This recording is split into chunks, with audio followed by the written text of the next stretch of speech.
বিশ্বনবী সাল্লাল্লাহু আলাইহি ওয়াসাল্লাম তিনি বললেন, ক্বালা আন তালিদাল আমাতু রাব্বাতাহা, এক নম্বরে হচ্ছে যখন তোমরা দেখবা যে দাসী তার আপন মনিবকে প্রসব করবে, তখন তোমরা কিয়ামতের অপেক্ষা করো।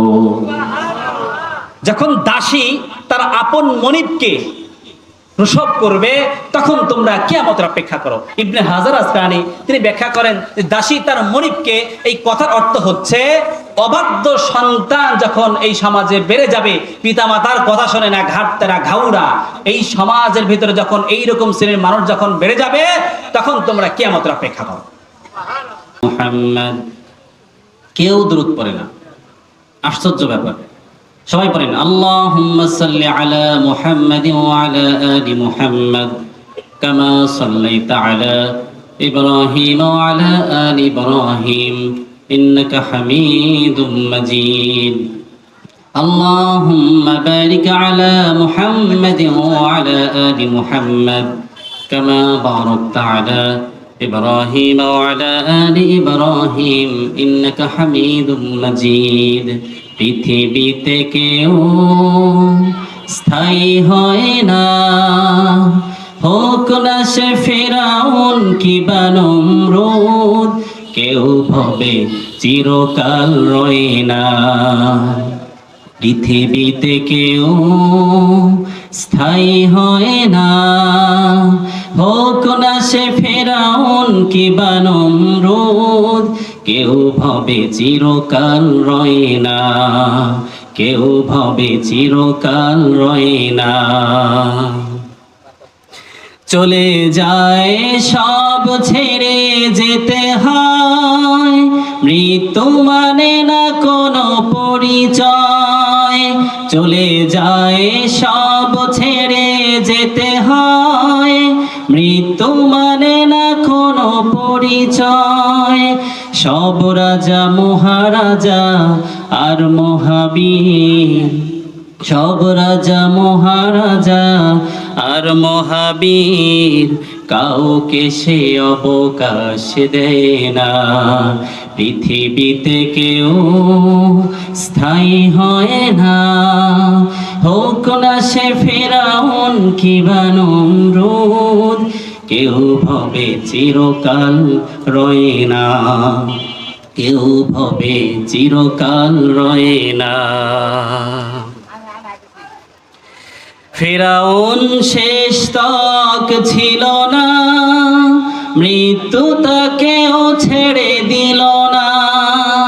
ফিরাউন শেষ তক ছিল না, মৃত্যু তাকেও ছেড়ে দিল না।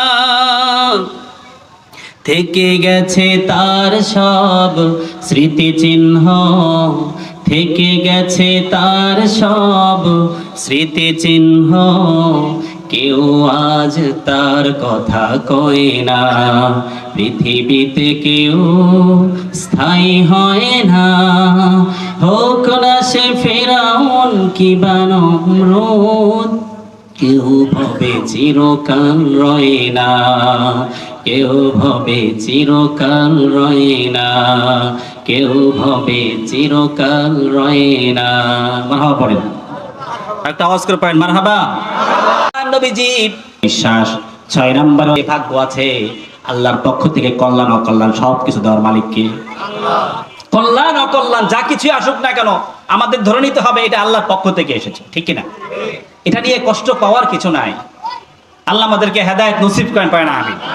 বিশ্বনবী সাল্লাল্লাহু আলাইহি ওয়াসাল্লাম যখন 6টা শর্ত বললেন, তিনি বললেন ক্বালা সাদাক্তা, আপনি সত্যই বলেছেন। আরো জোরে বলেন না সুবহানাল্লাহ। তো সবাই হা করে কিসের মতো? বিজ্ঞের মতো, যে মনে হচ্ছে বেচারা সবকিছু আগে থেকেই জানেন। সুবহানাল্লাহ।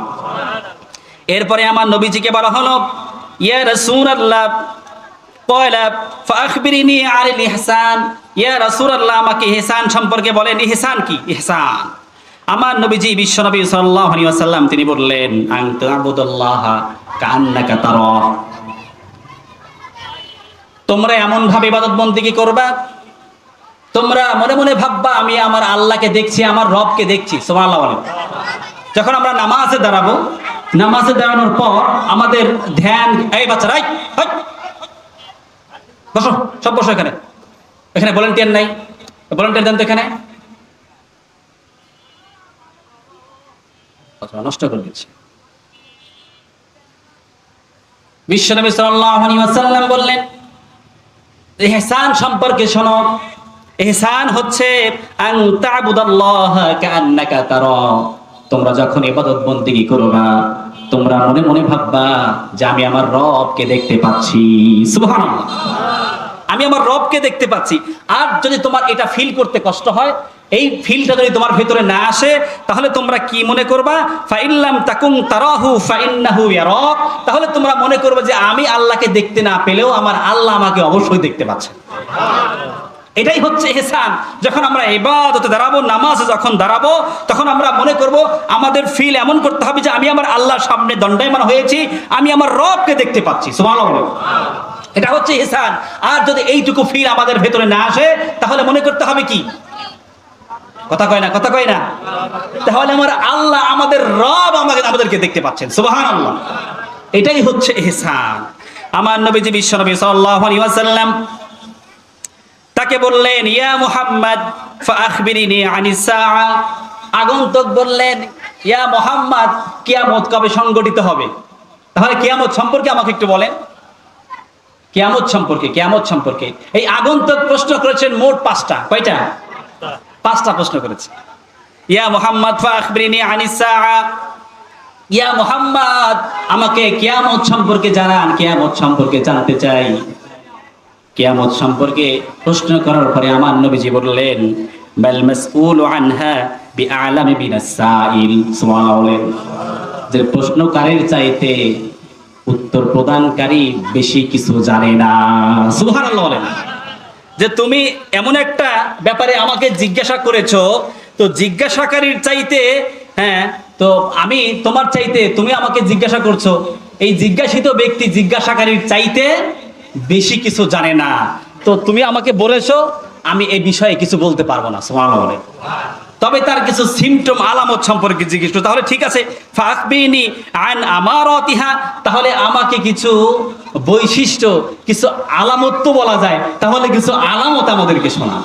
সুবহানাল্লাহ বলেন না। বিশ্বনবী সাল্লাল্লাহু আলাইহি ওয়াসাল্লাম তিনি বললেন, ক্বালা আন তালিদাল আমাতু রাব্বাতাহা।